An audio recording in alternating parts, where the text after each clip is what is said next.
So chat, who remembers a discussion that I had with a channel called Bowler Hat Man about 18 months ago about voting for the Labour Party, staying a member of the Labour Party, for socialists and left-wing people and left-wing social democrats, I guess, and the efficacy of still supporting Labour in then 2023 and now 2025. It wasn't a debate. I originally titled it a debate and he told me not to call it one, so I'm not calling it a debate. It was clearly a discussion. So anyway, we had a discussion about the merits of being part of the Labour Party. I don't think we really saw eye to eye on this. Anyway, we've had some crossings over in terms of our politics on the internet between then and now, but nothing kind of directly other than me reacting to one of his videos about Owen Jones. Anyway, he's done a video about me specifically, and me and my relationship with the Green Party. This is the party that I have joined, having left the Labour Party, because I believe that they're the only real progressive party that we have available to us as part of the electoral system. There are lots of reasons why I left Labour and why I don't think that they're a particularly good vehicle for progressive change. You can go watch the discussion that we had to find out more about my position. I'll link that in the description for you. I haven't watched this video yet. This will be my natural reaction to what Bowler Hat Man is saying about me here, and it is called No Justice versus the Green Party, Who's Losing Patience First. I'm interested to hear his opinion, of course. Let's have a look. This video might start drama. I know saying that instantly might put a lot of people off, but I do kind of think that it's interesting to analyze, to have a look at, what is happening in this, sphere. It is kind of interesting looking at what is going on here, because for those of you who may remember, a little over a year ago now, I had a chat with No Justice, and my whole disagreement with her was, look, you can do a lot of good if you are in a political party and you are working within that political party to achieve, greater goals, greater aims. And my whole aim was, Labour's probably the party to do it. I don't necessarily disagree about this as a strategy, right? The crux of the discussion that we had, at least as far as I'm concerned, and maybe that didn't come across, but the crux of the problem is that only works in a party where there is democratic accountability. This only works in a party in which the people at the top of the party listen to the people at the bottom, which doesn't happen in Labour anymore because of the McSweeney reforms, essentially. Now that all of the power and the setting of policy within Labour is centralised within the Politburo, so much so that what we're now seeing today is that the actual manifesto pledges, like these made the manifesto about reforming gender recognition in this country to make it far less dehumanizing, essentially. They have been shelved, essentially, because presumably Pat McFadden thinks that it's bad for campaigning against reform. That's it. That's the leak that we had towards the press. Loads of other things have been junked. The manifesto kept getting watered down. You will have seen at the National Policy Forum that people like the trade unions and members didn't really have a say, and the Politburo got what it wanted because the Politburo has total control. Like, the crux of this issue is that whereas previously in Labour this was probably a good strategy, this is not the case anymore because it's now a party where all control over the direction of the party is centralised within the hands of Morgan McSweeney. Like, it is the only other sort of big party. There are still lots of leftist groups in the Labour Party, despite the protestations, of course, of many other leftists saying, no, there aren't, there are. Well, yeah, momentum still exists and things like that, but they do nothing. They don't have any power. They are basically completely defunct as an entity in terms of their political impact, because you can't have a political impact when the party doesn't even want you there, and they don't have any reason to take notice of anything that you say, because you don't have the ear of McSweeney. You can't even get votes be seen to be taken into account by the leadership when they're past a conference. Like, what effect have these left-wing groups had on the party at all? You can sort of affect change. We've had not that too long ago, a really fantastic interview with Josh, who works with Movement Forward. In fact, I really want to have another conversation with him again, especially after the general election. I need to sort that out because I keep on meaning to do it and get in contact with him, but I don't do it. But I do really want to have another conversation with him on a lot of the stuff that's happened. Of course, it's the general election and so on. So part of that conversation was, this was it and this was it. And of course, her idea was, no, you can't do that within Labour. I'm doing it within the Greens, and that the Greens are like the party of like, this is how we are going to sort of achieve true socialism, etc. I mean, at no point did I ever say we're going to achieve true socialism through the Green Party. No, they're just the only party who are the left of Gerhard Schroeder. Like, they're the only party like representing left wing politics at all, outside of I guess some people within the SNP and I guess Plaid Cymru. But the only kind of national vehicle for moderately left wing politics is the Green Party. The framing here is that you can't do it in the Labour Party, but without explaining why. I find it very interesting that I was very clear in the discussion that we had that the barrier towards having this effect within the Labour Party is the fact that the power is now centralised. And unless you're going to impart that upon your audience so that they understand my position, then this is about, green team versus red team, right? Again, maybe he explains this later, but as far as I can see, if you say, well, she said the Labour Party can't do it, have to do it in the Greens, then it just sounds like red team, green team, rather than an actual discussion over where people actually have power to make that change. Because there's a thing, right? We've already seen this happen in terms of the changing base of the Green Party over the last year, in the basically there is a wing of the party that is pretty anti-development, and they were very much in control of terms of setting policy democratically because they're a bigger part of the membership, and they were opposing FHS2. And now the membership has changed somewhat in recent times. There was a vote at the conference to be pro HS2, and it was successful, and it's now party policy. If that happens in the Labour Party, say for example, if you support things like proportional representation voted on at conference every time, which even the trade unions now support, and yet it constantly gets blocked by the Politburo, then it shows you which one of these parties cares about their internal democracy and which one doesn't. Etc. And I laughed in her face. I fully admit, hands up, I laughed in her face on that. I still think that was very justified of me doing that. I still think, and especially. Okay, well, you've now got the Labour Party freezing old people, starving children, arming a genocide, and now, apparently, they're going to even further to disenfranchise transgender people. So, I mean, it's not like some red lines haven't been crossed here. Especially some of the stuff that she's been saying recently, and some of the stuff I've been seeing in the OG green chat that I'm in. Like I say, those of in the Pony Club, of course, and the Patreons will know that I am secretly squatting in that chat, just watching some of the messages go by. It's kind of funny. But I will say this, let me at least be charitable here. Let me open by being charitable here and saying that, it would be wrong of me to say what I didn't think what No Justice was doing wasn't good. And, wasn't, speaking to my own values of, working within a political party and, trying to improve it from the inside. That is and has been my whole thing on this channel. That is the constant thing I have always been saying since day one on this channel. When I talk about politics, I think political engagement is really important. I constantly speak and talk about, join a political party, go and get involved with the local, organization, go to their meetings, go to council meetings. You can do so much. Again, I know it's an overused cliche, but go and read Paint Your Town Red. It is so good, and it shows you the diagrams of how you can be really effective in sort of a local council. If you want change, which we'll get on to a moment, if you want change and you want to impact change really fast, doing it at a national level takes a lot of time.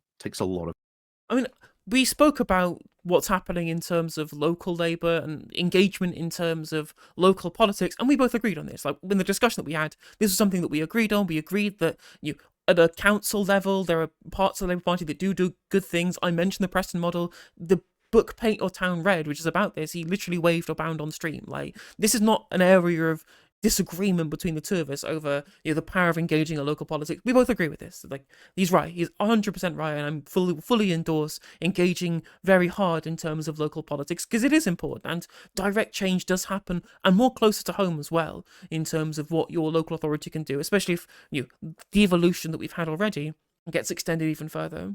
Whereas at a local level, you can affect quite a lot of change very quickly. And in fact, at a local level, it is far easier to get things changed and to implement stuff than it is at a national level. It's also worth pointing out here that the Labour Party Politburo meddling also goes as far as local politics. So whilst we both agree on the efficacy of local political engagement, this is true, what we also don't agree on is the idea that the efficacy of such thing is also going to be hamstrung by the National Party too. We literally have Labour councillors, entire rafts of Labour councillors in Leicester getting purged from standing for election over very minor stuff, over positions on policy. Literally a whole slate of them cleaned out. Shaman Rahman is one of the people who was cleaned out at that point. It's why she kind of left and joined the Greens at that time, because it was, again, a concerted effort by the people at the top to essentially de-leftify the Leicester Labour Party. And this has happened in terms of other councillors being purged. Cal Corker, I believe he was in Portsmouth, or if I remember that correctly, he was just completely expelled and for basically no reason. This has happened loads and loads and loads of different times. Remember the engagement, right, with even when the Broxtowe Labour Party tried to do something good and have a community resource, a community hub for the people in Broxtowe, the regional Labour Party, which is in close proximity to the current Labour leadership, because Josh Simons was part of that, who's now an MP, who was previously the Director of Labour Together, in terms of interfering with local politics in Broxtowe. When regional Labour, they stopped and removed the access to the bank account for the Broxtowe Labour Party to have a community hub set up, like literally just to feed people in Broxtowe. Regional Labour, nope, taken away your bank account access, and they almost had to be taken to court by the landlord for the property they were using for that, because they hadn't been paying the bills, which were in the name of the council leader, but she couldn't access the bank account for regional Labour to be able to pay the bills for it. So she almost got taken to court, but it got sorted out in the end, you know? So no matter how much you want to do good in local politics, and we both agree on this position, there is still the impediment of the fact that there is this right-wing kind of authoritarian, Stalinist clique at the top of the party that will even stop you doing basic stuff like, I don't know, feeding people in the community based on petty factional grudges. And again, you can't just change that through lobbying, because that Politburo has more power than individual MPs, again, who've been carefully selected by the Politburo in the first place, or in terms of the unions, or in terms of the broader membership, because they have no power. They have no power in this centralised power model that the Labour Party has changed into. It is, of course, I think, interesting that now you are seeing groups like Greens Organise, and more importantly, No Justice, becoming angry at their political party.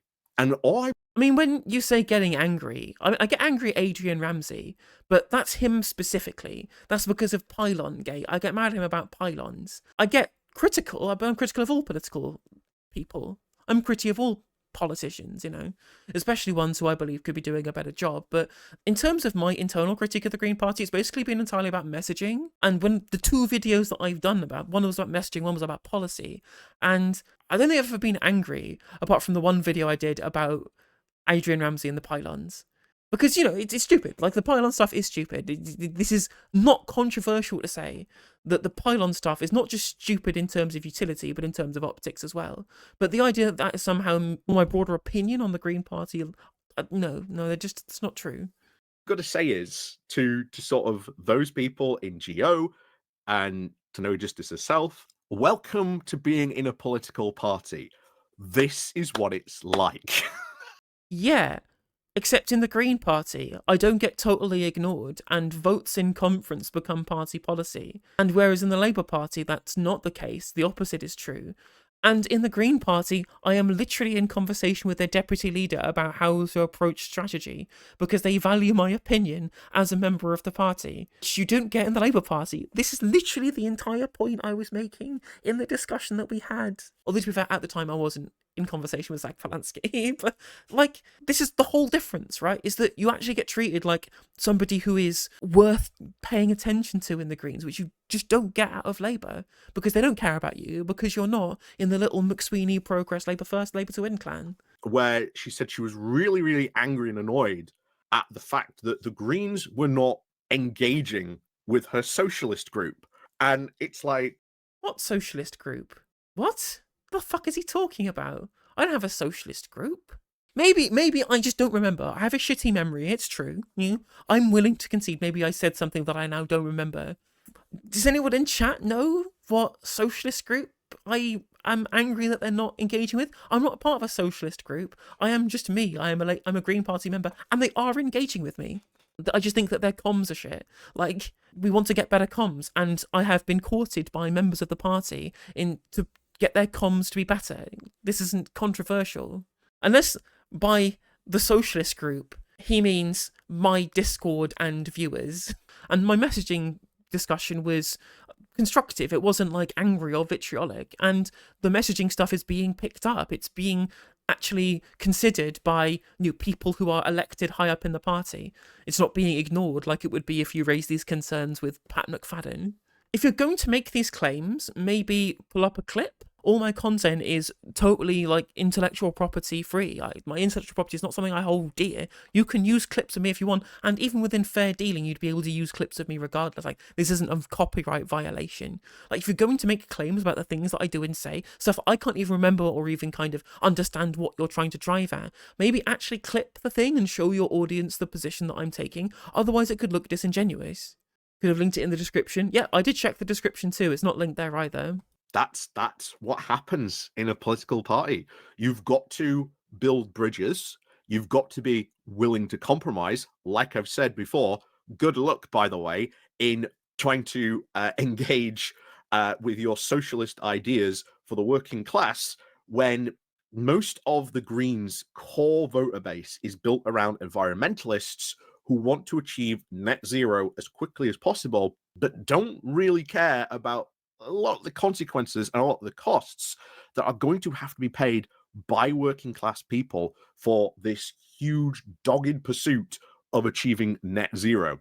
That's also against your own party's position. I mean, maybe not Rachel Reeves, but certainly Ed Miliband. Is Ed Miliband now somebody who doesn't care about the working class? Because Ed Miliband certainly does care about reaching net zero as quickly as possible. And again, Ed Miliband is right that this is an economic opportunity. This is an opportunity for investment, for inward investment, for state investment, to be able to grow the economy and create new green jobs as part of that transition.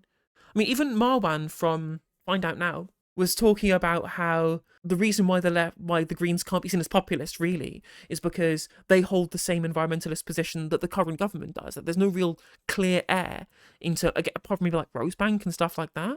But even then, the current voter base of the Greens has now massively changed.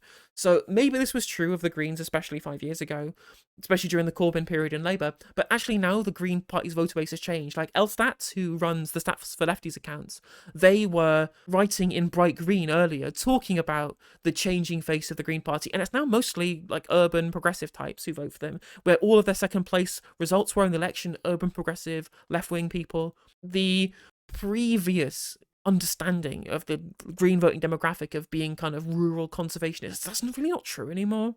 Those people are still there, they still vote green, but the new intake of Green Party voters that took them from 2% to 6% is urban progressives in urban seats, right? He's invented some ideological purist version of you. Maybe he has. I mean, I feel like everyone believes everyone else is ideologically being purist when they don't really know what you may or may not have compromised on. And the same is true of Ollie, of course. Good luck when you start to have those conversations. And I highly suspect at some point or another, she will probably do a video espousing how frustrated she is that these people won't compromise. I'm doing a video right now, and the first thing I said was that I'm talking with the deputy leader of the party. So actually, they are listening to me. It's really great. You know what's really great? It's really great being part of a political party where your opinions are respected and taken into account. This is exactly what Shaman Rahman, the candidate for Leicester South at the last election for the Green Party, said when we talked about it on stream. Like, we interviewed her on stream for the channel.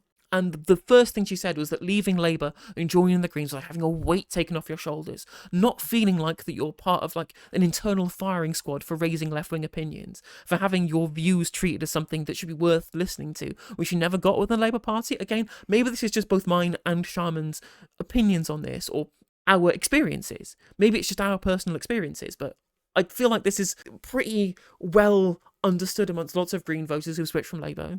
Don't know what chat thinks or what the comments think later. Because I'm not frustrated at all. In fact, again, I'm very happy to be part of a party where my voice is heard. And what you are seeing, especially in the Greens organised, is anger. And I have to say, why are you so on this anger trail? Oh my God, we've got to be angry. We've got to be angry. I mean, you have to be angry, yeah, because the country's in an absolute state and the public is angry. You've got to have some fire. You've got to be iconoclastic. That was the point I made. If he's referring, which I don't know, he may well be referring to this video, he may not be. The video I put out about 2 weeks ago, which was entitled, What's Wrong with the Greens Messaging? The point is that you've got to channel the public's anger, and you've got to be iconoclastic. You've got to oppose the current system that we have at the moment, and use that as your position to win people on with a populist message who also see that the current system is failing.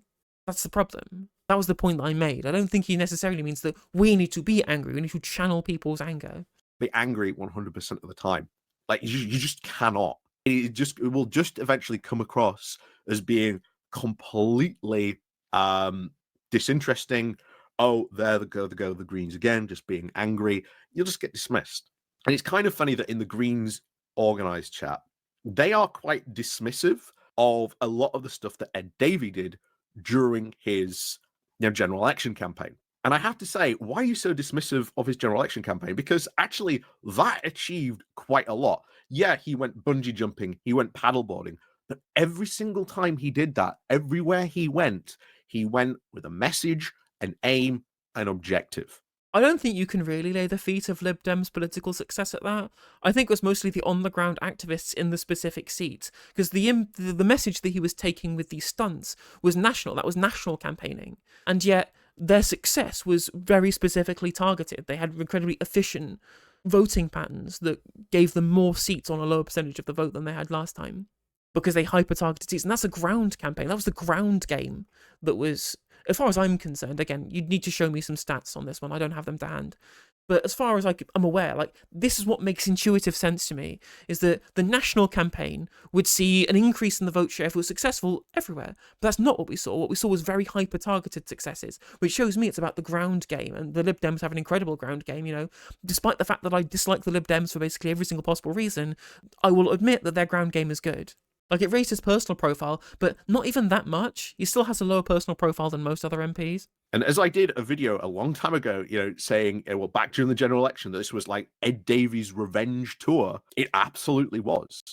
And the Lib Dems achieved that objective. They succeeded where I see now a lot of people in the OG chat not understanding what they really need to achieve, to succeed. When it comes to sort of talking about messaging, again, I come from a marketing background, so I sort of see that well, I come from a sales background. Maybe we can bring back Project Zeus quite a bit. That I just in some interesting conversations I've seen in that chat, but also as well, it just comes across as they are running into a brick wall. And I think the big challenge for these, not only for OG and No Justice, is eventually they will be told no. At some point in the political party, in their system, they will either have a vote or they will do something. They'll be told no. I mean, that's already happened many times. I'm still pro-nuclear, despite everything. I'm still pro-nuclear. The party is not pro-nuclear. I'm anti-NATO. The party is at least moving away from being anti-NATO. It is now kind of NATO-skeptical, try and change them from within namby-pamby politics that is completely disinterested in actual material change in terms of NATO policy, right? They're very pro-EU. I'm not exactly Eurosceptic, but I would not rejoin if they made us join the euro, which you'd almost assume would have to be a guaranteed condition in terms of rejoining the European Union. And I think that the EU as a political position is a waste of political capital, at least at this point in time anyway. Maybe however farther down. I don't think that it's the position you should be fighting on currently, and yet they go on about the EU. They are not wanting to be anti-NATO, and they are anti-nuclear. These are all positions I disagree with, and lots of people have these positions. And in fact, there are lots of lefties who, when I say you should join the Green Party, they say, can't join them, they're pro-NATO. And I'm just like, come on. You have to understand that you can't just get everything that you want internally within a political party. But if you want progressive economic policy and social policy, it's the only game in town as far as I'm concerned, at least in England. But these are things I'm happy to compromise on. I'm happy to compromise on NATO membership and on nuclear policy and on having a focus on rejoining the European Union. I'm happy to compromise on these things, which is why I'm happy in the Green Party. But I'm not happy to compromise on arming genocides, starving children and freezing pensioners. I'm not happy to compromise for these things. So, Labour Party, no thanks. And before people say, oh, not really freezing pensioners, their own impact assessment showed that there were hundreds of thousands of old people by 2029 who would have the increase in levels of poverty. Like, that's just a fact. That's a fact of the matter in terms of the winter fuel allowance means test, you know? And it won't be just once, it might be multiple times they get told this. And then we will see, as I said before, will these people actually have any staying power within the political party? I don't think they will. I've said this before. I think all these people who have fled, joined in Momentum, then they went and joined Green, or they went and joined other various things. Not everyone went and joined the Green Party, mind you. But I think, as we've covered before with Mike, and he was speaking about what some of his local Greens were saying about all these new members they were getting in, that they weren't, shall we say, that interested about them. We'll see what happens when they start running into these no's, when they start running into these doors. What will they do? Thing is, even before there was a new influx of members, right? I want to call it entryism, whatever. Like, there'll be plenty of people that will try and call it entryism. Peter Mandelson certainly did on the stupid podcast with the Bellends. But even before then, the current membership who don't like the new influx of like pro-Corbyn types in the Green Party, they were already supporting all of the economic policies that I wanted to see. Like, I joined the Greens because they already had policies that I agreed with. What does he think that we are going to come up against? Well, what's this policy position that the current members don't support, that we do support, that we're going to have friction with and cause us to leave for? Like, what is it? Like, what does he think is going to happen? Because there's only going to get more progressive from here, given that the previous members were the ones who supported the policies that they had at the election. I don't know what he means. It already sounds like that they are starting to do that. And all I've got to say is, as I said at the beginning, welcome to what it's like being a political party. I don't think you will be able to sustain it for the long haul. So, as always, let me know what you think down below. And of course, as always, there's the like, there's the share button, there's the down below. I will, through my good graces, leave a link to this video in the description. You can watch it if you want to ensure that you think I'm not taking them out of context. I'm pretty sure I'll post the whole video and as a part of the reaction anyway. So I haven't taken it out of context, but I will link it just so that you know that I haven't. I'll probably cut up all the gaps from this to make it more kind of seamless. But you can watch it, you can subscribe to him if you really want to have a broadened perspective. You can do that, and I'm going to be very charitable and link it in the description. Hey there, if you enjoyed the video, make sure that you like and leave a comment. That helps the video out in the algorithm. If you subscribe and ring the bell, it'll let you know when I go live. I stream every day on YouTube and Twitch. You can also follow all of my socials down in the description. And if you want to support me in a more financial manner, there's a join button for membership. It's just 99p to be a member on YouTube, as well as a Patreon, and there's some merch there as well. And hopefully I'll catch you on the next video. Take care.